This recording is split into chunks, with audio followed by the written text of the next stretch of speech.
and Brits and other people moving to Italy today. That was fun. Lots of new friends. Very cool. My computer's working very slowly here today. And Brits and other people. Okay. We're moving. Anybody else have an interesting world today? Go ahead, Jan. We start going through my mom's things and her estate. My sister's back in town and she'll be back on Wednesday. So we're going to start that process. So it's all bittersweet, pretty hard though. That's my challenge.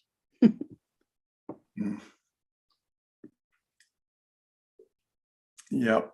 Well, we carry that challenge with you today.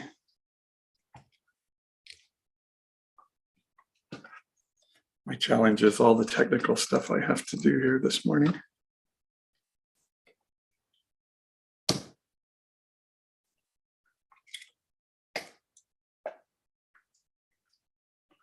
All right, I see the reminder that you can chat in the chat block, and none of that goes out on social media if you have something to share there. Anybody else have anything going on in life they want to share today?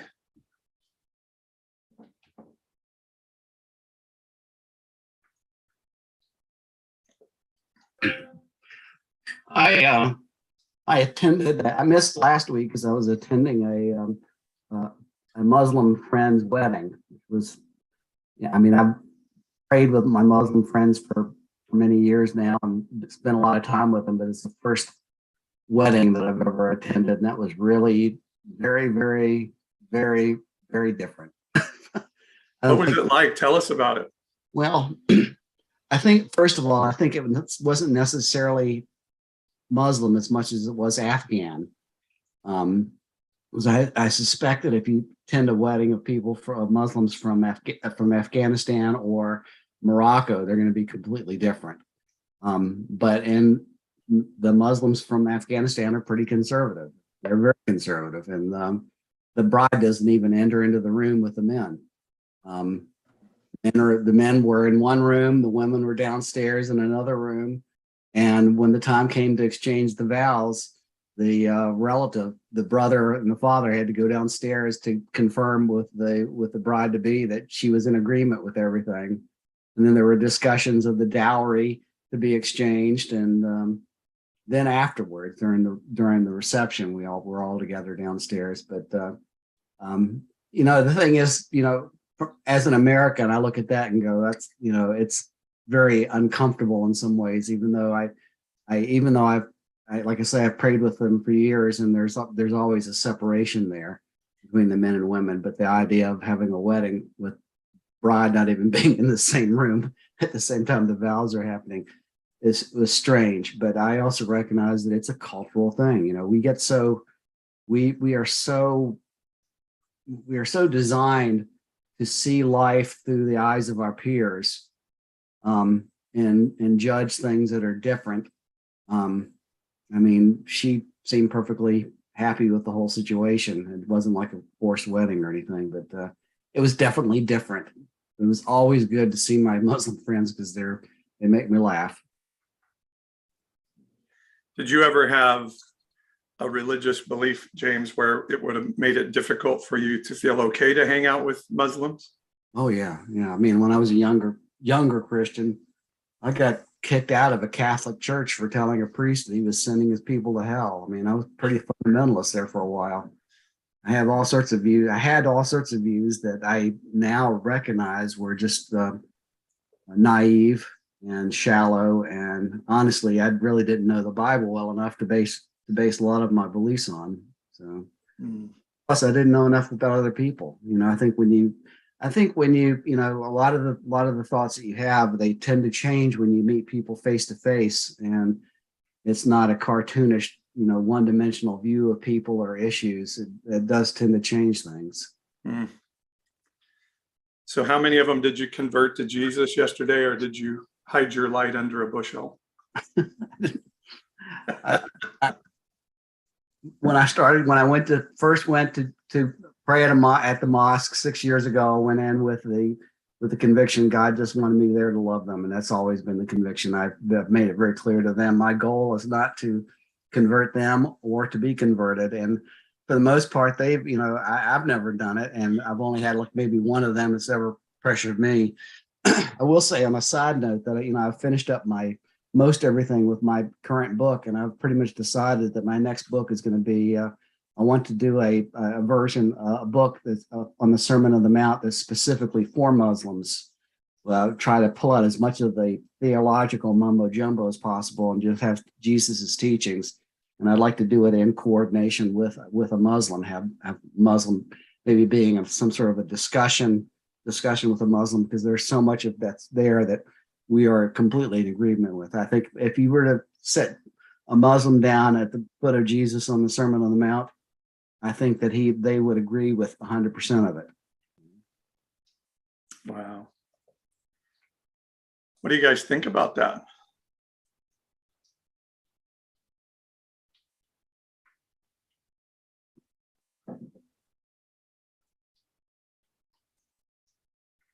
So that is something you can actually be praying for me about. I've talked to the new imam there, who's what I would call a person of peace. He's a really nice guy.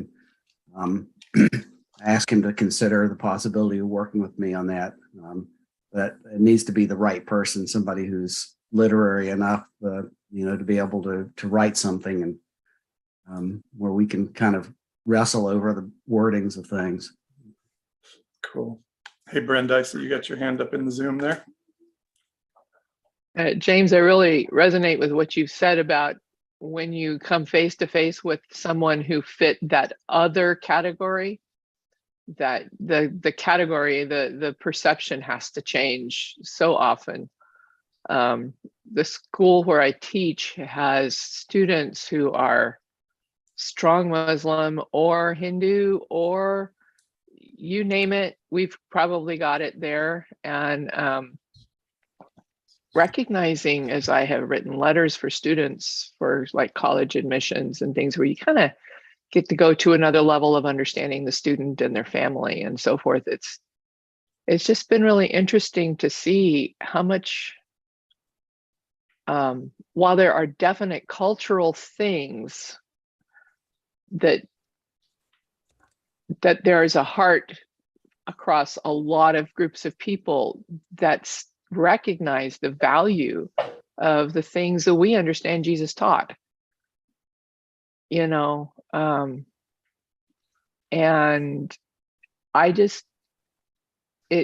I've just been fascinated to watch my own perceptions change over the years.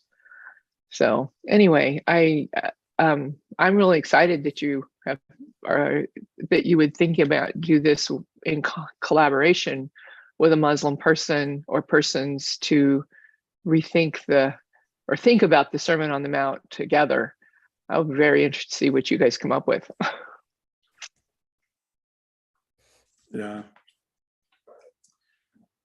So interesting, we believe, how do I say this? If God hated Islam and Islamic people as much as many Christians like Franklin Graham claim that he does, when you read the Old Testament, God could have solved that problem really easily by allowing Ishmael to die in the desert, and the problem would have been wiped out.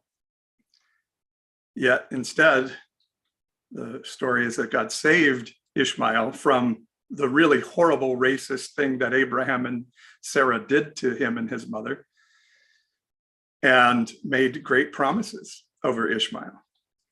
So I think our idea that our job is to bomb them into oblivion as a country, which in fact we've always done because we want cheap gas in our cars, is a very, very bad, unbiblical view of a group of people. And I think you can make a very strong comparison that the Samaritans were sort of the Islamic people of Jesus' day.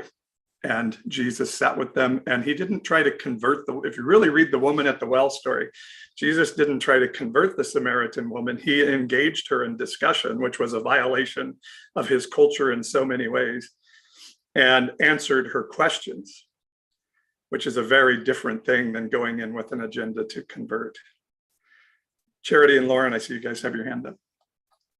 No, there's two thoughts on that. It's interesting in that particular story because Jesus almost basically says we're both wrong, right? He's not only is he not trying to convert, but he's saying we're both wrong. And the other one, if I By both, you mean his religion and her religion are both wrong. Yes, not as in Jesus was wrong, but yes, as in Judaism and Samaritanism. I don't know if that was an ism, but we're both wrong. But the other one that was interesting when you were talking about that is, as I recall in Exodus or maybe Joshua, somewhere in there, God tells the Israelites not to wipe out the Ishmaelites again. So not only is there that initial story when Ishmael is born, but there's another story later on as they become a people group where God says, no, this is your brothers, don't wipe them out. One of the historians could probably correct me if I missed that one, but I think, pretty sure that's right. Interesting. Yeah. Well, and to go along with that as well, I remember a friend of ours sitting with my wife and me, and this friend is a person of color, and really telling me something that I had never realized before. She said, as white people, you don't understand that you have a culture. You think that you are culture. And it was the first time ever I sort of sat with, oh, wait, we have a culture and we believe our culture is superior to all other cultures. And that's why often we'll hear people say, well, there's diversity in our church. We have this family and they're Hispanic, and this family and they're Black, and so therefore we're diverse. But we compel those people of color to adhere to what we call our Christian culture, which is in fact a white European culture.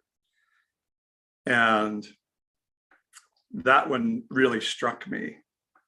I had never realized before that, and that belief that white Euro culture is the superior culture to other cultures in the world is white supremacy. Sorry, I hate to tell you that, but if you feel like people have to adhere to our culture to be right with God, that is white supremacy. Lauren and Charity, maybe you need to correct me on that, guys, if anybody does, but that's how I see it. No, I'm going to dogpile on with you a little bit.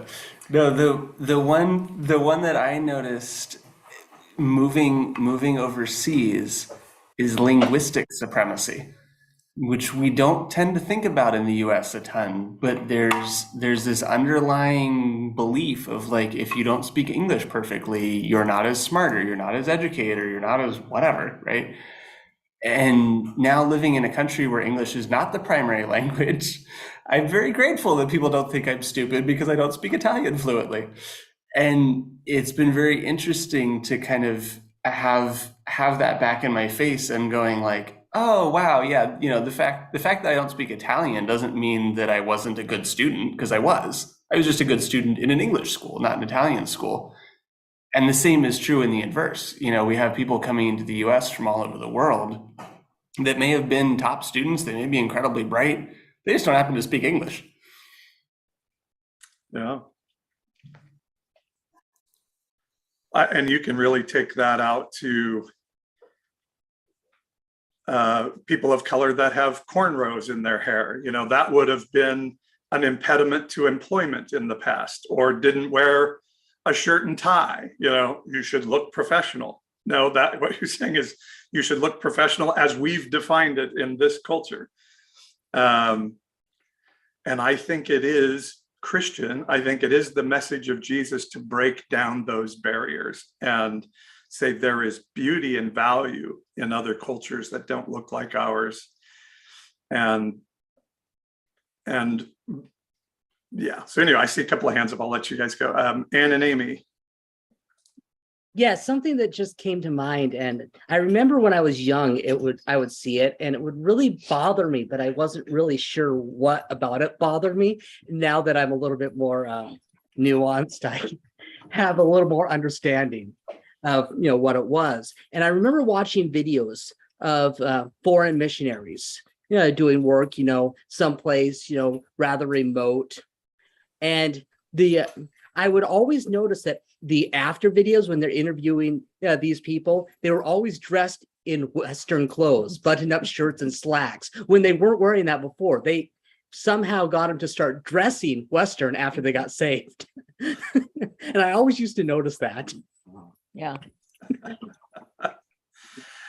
That doesn't seem like the way to be Christian. You have to become American or Westernized, right?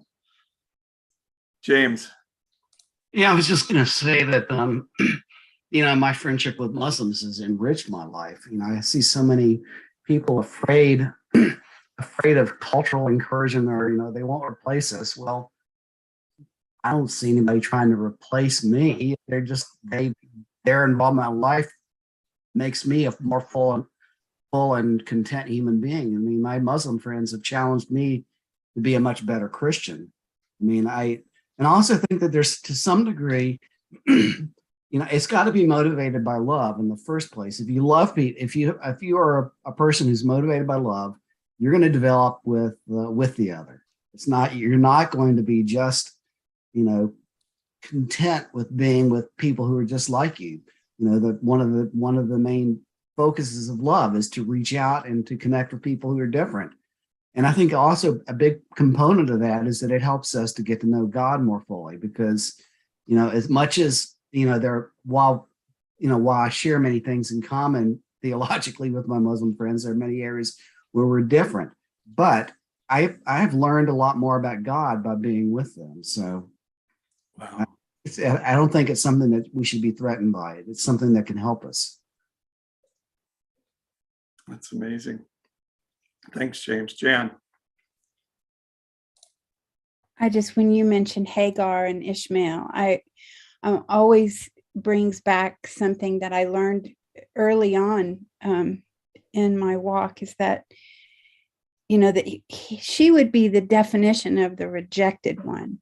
She was sent away from the child of promise and then God made promises to her. And let's see, I looked it up. She gave this name to the Lord who spoke to her: "You are the God who sees me." For she said, "I have now seen the one who sees me." And I think of Avatar, I see you, that he sees who we are. He sees our hurt and our pain. And it was the angel of the Lord. I don't know. I've heard said maybe that was Jesus incarnate before, in spirit before he became. And just so beautiful that he doesn't just see us, he sees us and all that we go through. And I love that. Yeah. Wow. I love this discussion. I don't think we realize often, we don't read these stories and realize Hagar was a slave, held against her will. Very likely she was, I think we would say by today's standards, raped by her owner, Abraham, the very righteous man. It's what culture does to us when we get trapped in a cultural supremacy. And then when it became uncomfortable for Sarah, they sent her off to die. By all standards, she and her child would not survive the trip had God not intervened. And that is the genesis of the Islamic Arab people of the world. And if we don't realize that God cares about those people deeply as we determine God in our life, we are not godly people. We are not in touch with the righteousness of heaven. I cannot say that any more bluntly than that. There is nothing of cultural supremacy and racism that is of heaven at all. Period.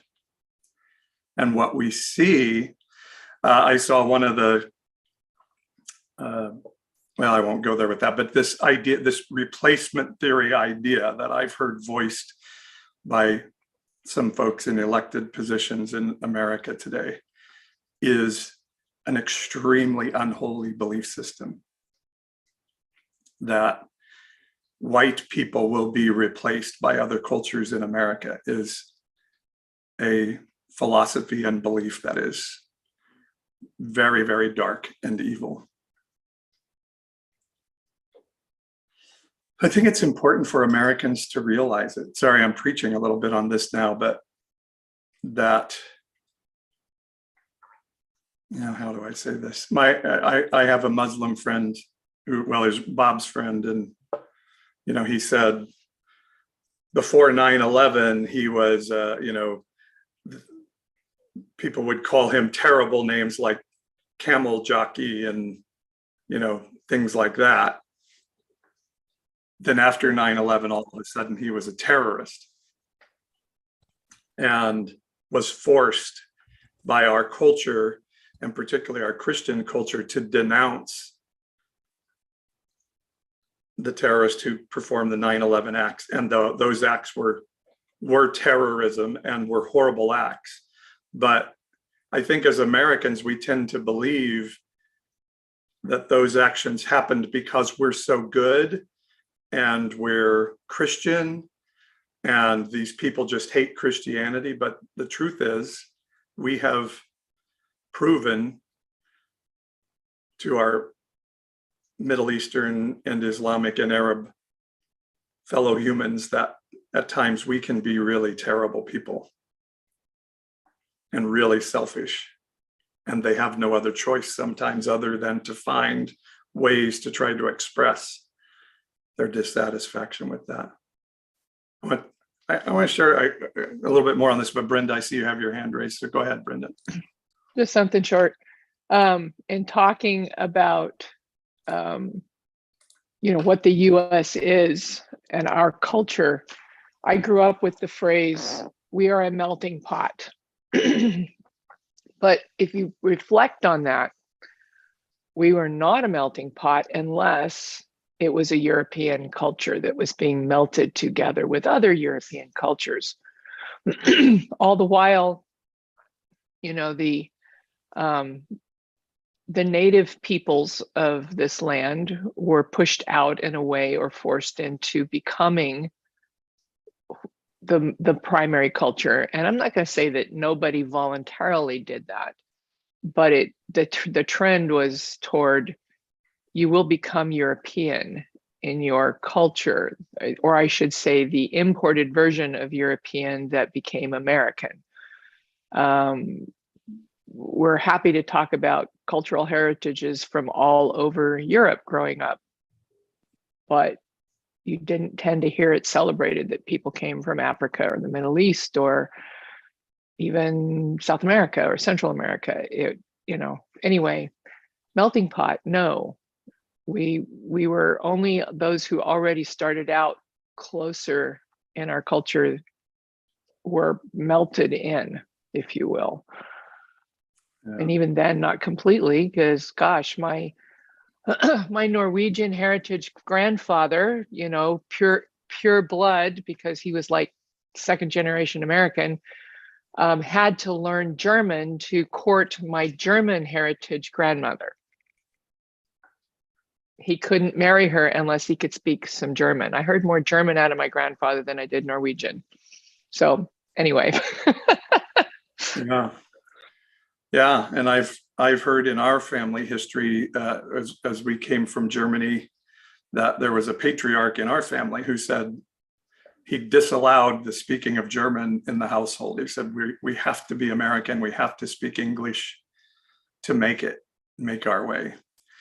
And then one of the family members married an indigenous woman, Sioux, I think a Sioux national, and was kicked out of the family for doing so. But you're absolutely right. The good Indian, if I can use that horrific term, was the one that would wear Western clothing and learn English and be predisposed to being friendly to the white man. And, it's just when you really start studying our history of the Irish coming over and they were not considered white, the Italians coming over and not considered white until we found a lesser group that we could oppress. It's a fascinating history. And I'm just stunned that more people don't recognize what we're battling against in our culture now is so tied to that process that in the end really tends to be the very wealthy want to get the rest of us fighting against each other, so we don't recognize the tyranny of our economic system. But one great book I would recommend, and this may be backwards on some, is Jesus and the Disinherited by Howard Thurman. It was a book written in the 1930s. So it's a little bit of a tough read. You're not going to, it's thin, but you're not going to read through it really fast if you're going to absorb it. But it is all about, of course, written by a Black man and written in the context of the treatment of Black people in America. But it was how the Jews in Jesus' day were an oppressed people. The Romans had come and taken over their country. And as is so common with oppressed people, they look around to say, well, who can we oppress? And so the Samaritans became the oppressed people, or the Ethiopians, or the effeminate, the eunuchs. An oppressed people often look for other oppressed people to oppress.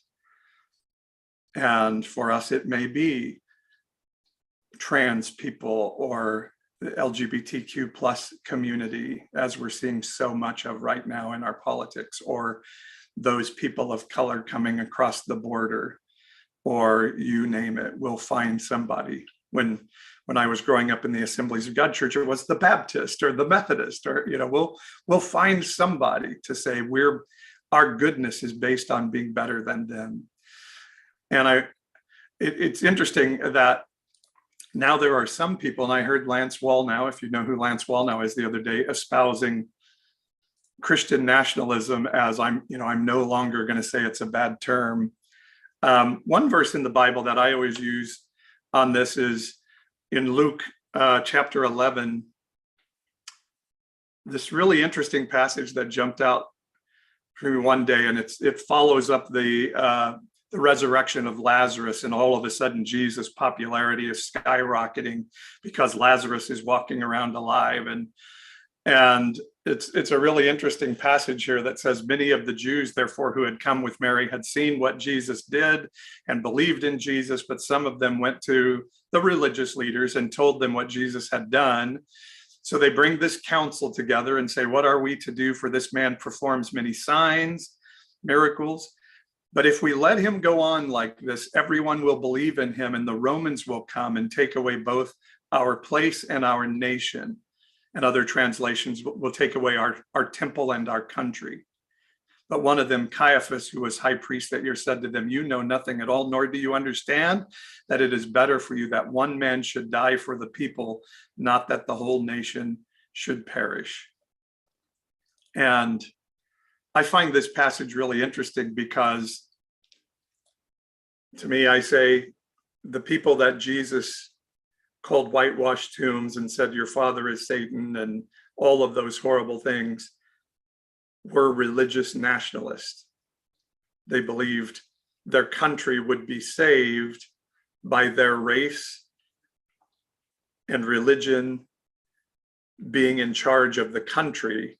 And when they would be in charge of the country with their religious code in civil control of the country, then their country would be made great again. And when their country was made great again, God's plan would again exist on the earth. And I just want to show you how much Jesus was opposed to that belief. And similarly, I think we believe today that if Christianity is in charge of the country, America will be made great again. And once America is great again, whatever that definition is, God's plan can exist on earth. And it's an aberrant, terrible belief that gives us permission to do terrible things. And even Paul, that guy that a lot of us denigrate quite a bit, I think spoke out against this when he said this in Galatians. There is neither Jew nor Greek, there is neither slave nor free, there is no male and female, for you all are one in Christ Jesus. If you are Christ, then you are Abraham's offspring, heirs according to promise. I think the Bible spoke against racial, nationalistic fervor and said Jesus' purpose was to break down those boundaries. The word repent doesn't mean say a sinner's prayer. The word repent means to change your mind and go in the opposite direction. And I'm not fully there on these things. I still have to catch myself sometimes, but when we see people responding so angrily to things like pronouns, I get that it's uncomfortable. I get that it's unwieldy. There are times when I'm like, geez, where do we stop? But when we stop and think,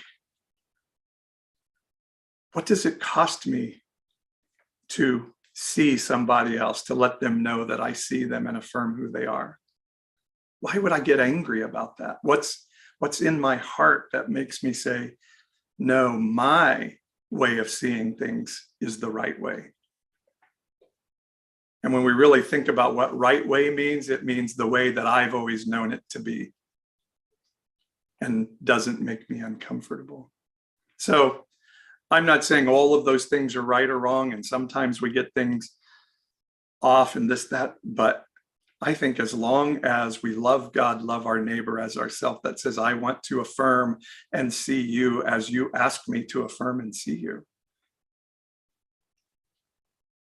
Everybody I know that uses pronouns that don't seem to fit their biological structure, when I get it wrong, so to speak, but say, oh, sorry about that. Inevitably that's okay. Thank you for caring about that. It's not getting it right. It's having a heart. I'm sorry, I'm preaching a sermon here, but this stuff I think is so important. I think we can argue about what is right and wrong border policy for the United States. I think there is a real argument and real discussion and real thoughts of solutions.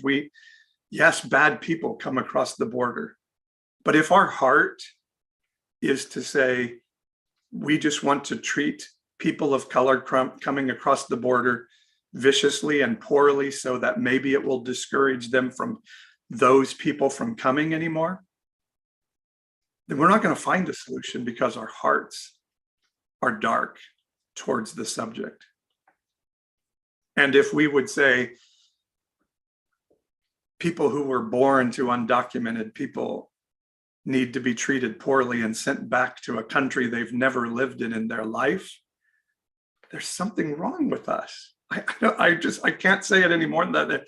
There's something in our heart that's off. And I think it is this idea of cultural supremacy that the religious people of the first century said, we have to save our place and save our country.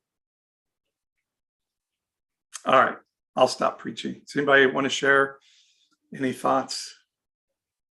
I can't tell you how evil I think it is. And I think in America, we are at a place where we're being forced by history to decide, are we on the side of I'm for us and nobody else, I'm going to let my heart get hardened and darker and more hardened? Or am I willing to be challenged in this and have my heart broken and be able to see that the story of Jesus is the essence of breaking down us versus them? He didn't come to create an us. He came to end the idea that there's an us. That us is all flesh. All human beings are a part of the family of heaven. And I think that is the entirety of the story of not only the New Testament. One more point on this. When it says, if you are in Christ, you are all Abraham's children. You know, when Jesus came out of Zacchaeus's house, he says, this is a son of Abraham. And the people of Jesus' religion believed being from the lineage of Abraham made you a superior culture. And those tax collectors, as traitors to the nation of Israel and to the Jewish people, were no longer considered sons of Abraham. And Jesus' declaration over Zacchaeus that he was the son of Abraham was an affront to their cultural superiority. And Paul is saying here, I think he's saying, if we understand the teachings and life of Christ, we understand that everyone is a son of Abraham. And as my Islamic friends would tell us, they are sons of Abraham. Judaism, Christianity, and Islam all are religions that are descending from Abraham. So, wow, we're way more closely related than we thought. Any other thoughts you guys want to share on that? Sorry to get on my preaching stand today, but really, James, you really brought something that is so dear to my heart. And it's so important in our culture right now because it's driving a lot of, and I know that I have friends out there say, I'm not racist, I'm not racist, I have friends of color, but if we're not looking at the systemic issue in our culture and wanting to say that has to end, then we are a part of that racial problem in our country, not the solution. Yeah, James. Sorry for clearing my throat there. I forgot I hadn't muted myself. I just think it's what I find is really so odd is I can remember in the 90s being in an evangelical church and praying fervently for reaching out into the 1040 window.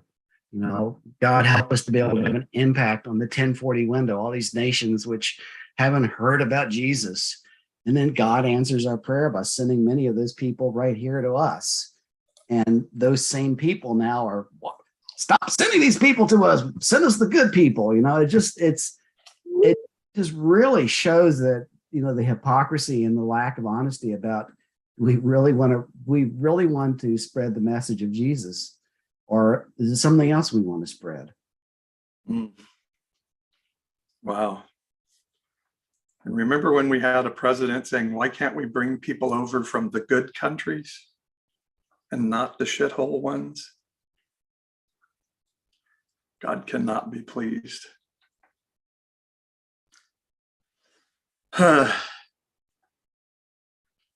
So let our hearts be broken. I am fully convinced that the Bible's never-ending command is to take care of the poor, the foreigner, the outcast, and the widow. And what that means is take care of the poor, take care of the foreigner, the one that lives among you that isn't your nationality, your race. The outcast, the marginalized, is everyone who is called an other in our culture, the Samaritans in Jesus' culture, the queer community in our culture, you name it. And then the widow, I think, is an interesting one. Why the widow?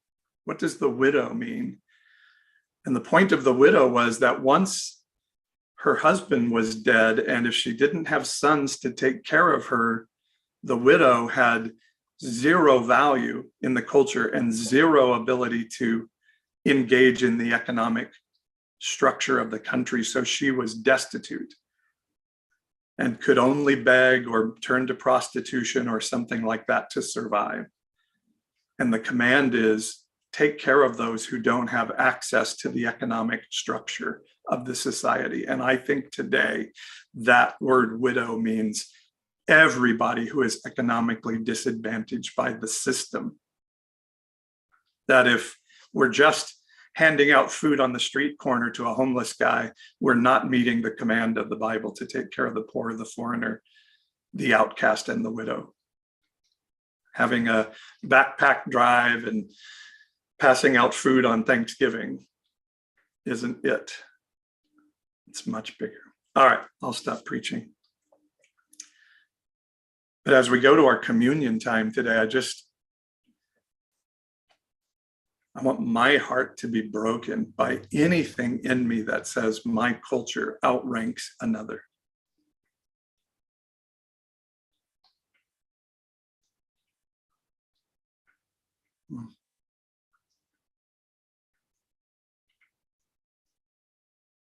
And repentance isn't just forgive me, God, for what I've done, but change me, break my heart. Don't let any of this be a part of me.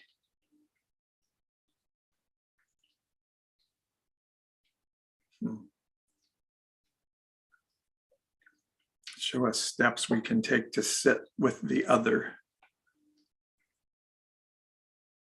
and let our heart be changed by that interaction. So we just call that out today. Not from any shame about how we were born. We can't change any of that. How we were raised. We can't change any of that. But out of just a holy, heavenly pull to our better selves to say, tomorrow's a day I can control. So we partake in the death of honoring the death of Jesus to say we're going to let that story and model of Jesus' life impact us to be different than we've known before. So as we take our implement of our bread, representing the body of Jesus, say, let our hearts be broken as the body was broken. And we bless these implements as holy in the sight of heaven today. Amen.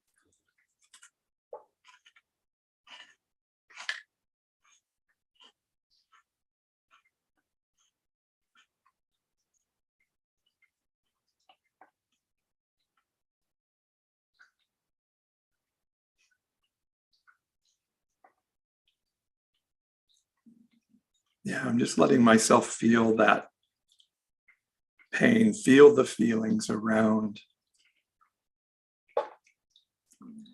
Perhaps it's even the sins of our fathers.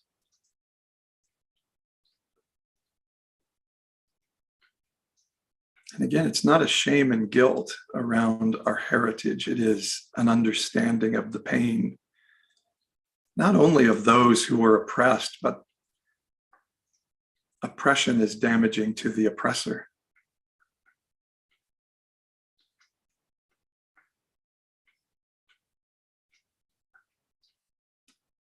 We just call for healing in our family lineage and the line of our nation.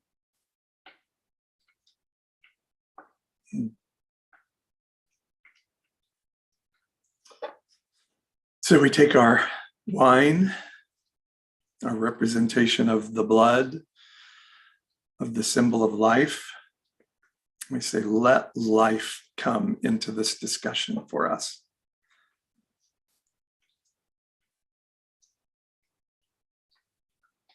That we understand our purpose in loving our neighbor as ourselves. Let there be life in these words we've shared today, in the story of sitting with others as James brought today. We declare life over these. And we declare this drink holy. Amen.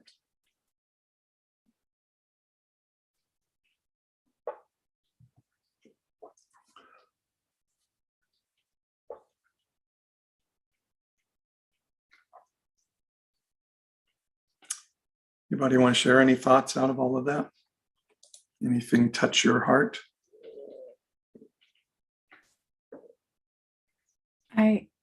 I'd heard my sister-in-law went to Israel. I've never been, and she took communion with a traditional, like in the Passover.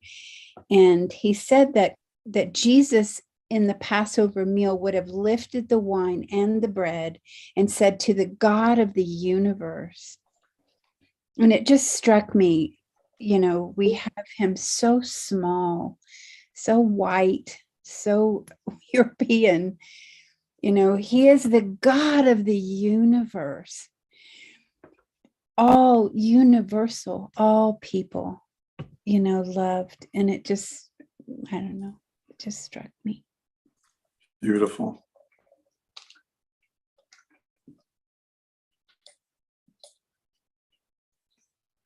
Any other thoughts?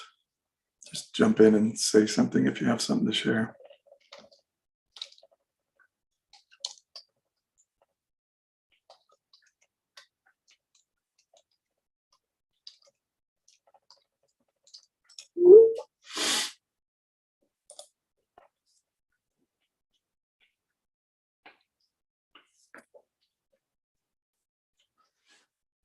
All right. Hey, sorry, I was late getting to the keyboard. This was a really good community group today, and couldn't join in until now, working on stuff, but we have the laptop hooked up to a speaker, so it kind of blasts throughout the house there, and there were a lot of good comments.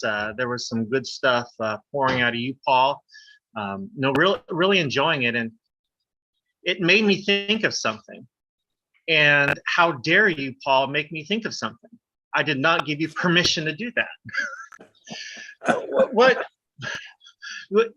What you made me consider was that a lot of the things that I hear from you, from other people, from Lauren, Charity, James, Brenda, Jan, all you guys, I hear things that would make excellent points or excellent responses to the ideology that we're talking about here today, the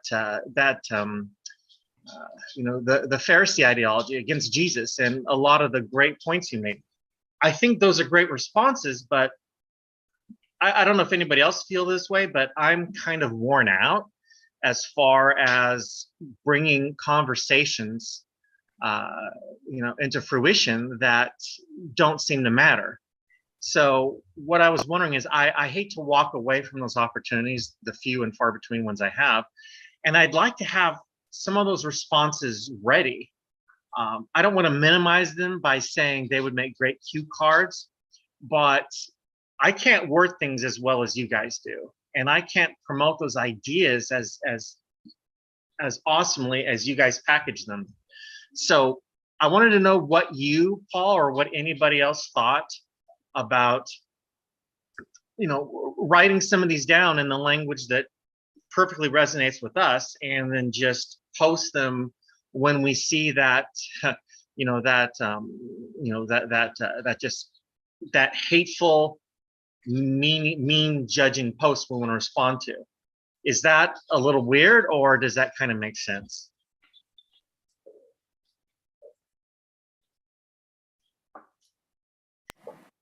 I don't think it's weird to want to have an answer. Lauren, do you have a thought? No, I was gonna say, I mean, just at a logistical level, versus trying to source them to individuals. I mean, you can go back and listen to the audio, but versus trying to source them to individuals, maybe source them to the group. I don't know if everybody wants their names attached to it and stuck on a meme, but you could certainly source them to Sunday community. Yeah, and this discussion will be preserved on my YouTube channel, so you can go back and watch it. But yeah, I think I would encourage people too to go read the story about Hagar and Ishmael, and sit and ponder that a bit. Go read the story of Jesus sitting with the woman at the well. And you have to read these stories without the filter of your heritage. Like, people will often say to me, well, Jesus pointed out the sin of the woman at the well. And I'm like, no, he didn't. If you take your filter off, when he said, go get your husband, and then pointed out that she was living with a man she wasn't married to and been married 5 other times. her answer was not, yes, I'm ashamed of that. Her answer was, wow, you're a prophet. Tell me more. And it took me a while to ever realize that her response wasn't one of shame. And again, the culture probably made it impossible for her to live in a traditional marriage situation. So we go back and read and ponder what the writings of Paul said about why was he breaking down these barriers of Jew and Greek, slave and free, male and female. I mean, that's a huge one. And we put Paul in this women can't be important category, but right there he was breaking down those barriers.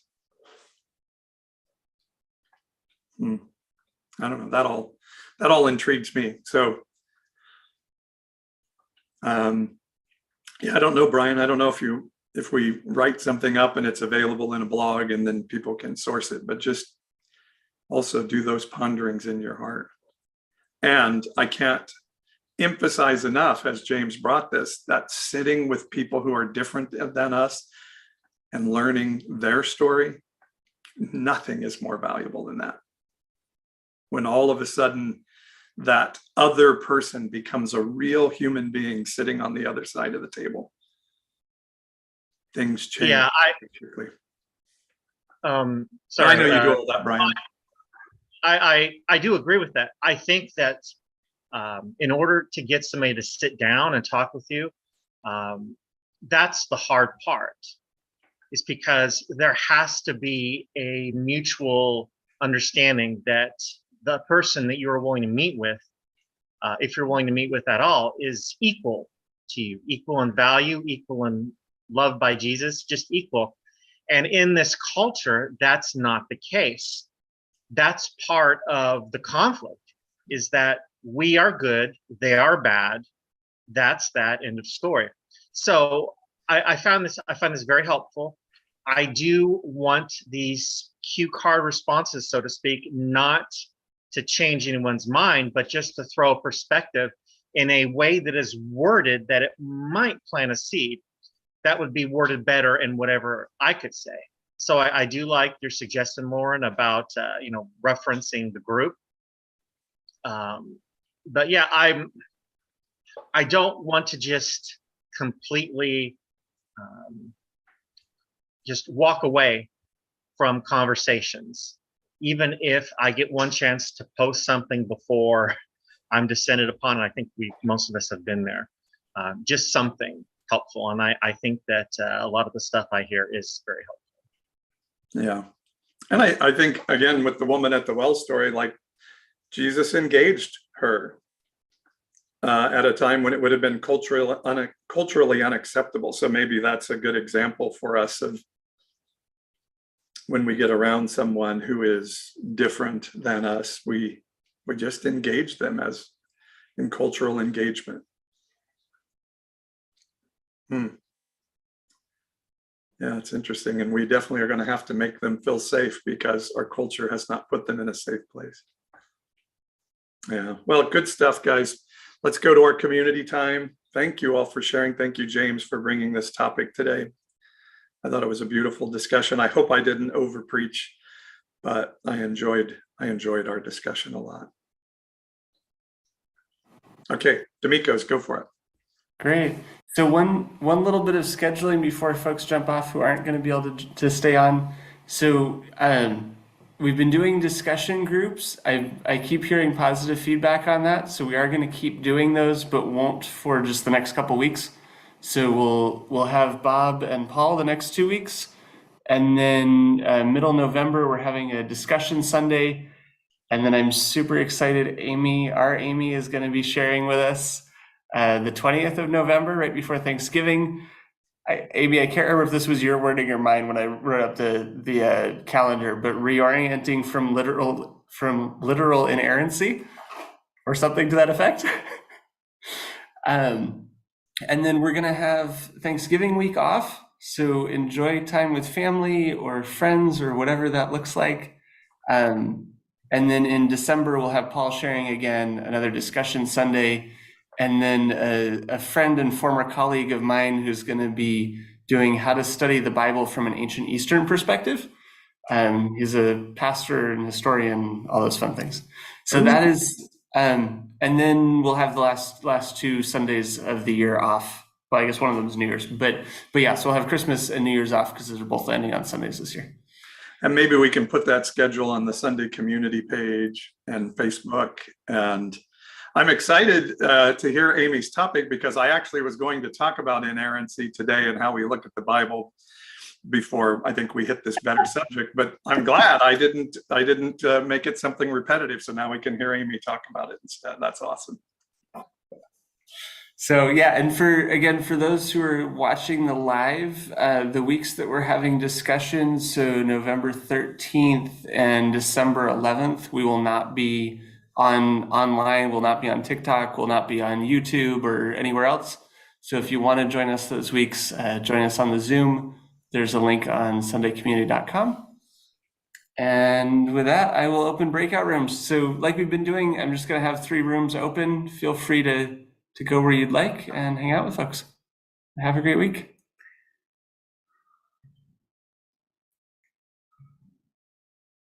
All right, you should have gotten the pop-up. If you're having trouble, bottom right of your screen, breakout rooms, and you should see 3 different rooms in there and see who's heading where. And if you're having trouble, feel free to wave at me, give me a number, come off mute and tell me a number, and I'll send you somewhere.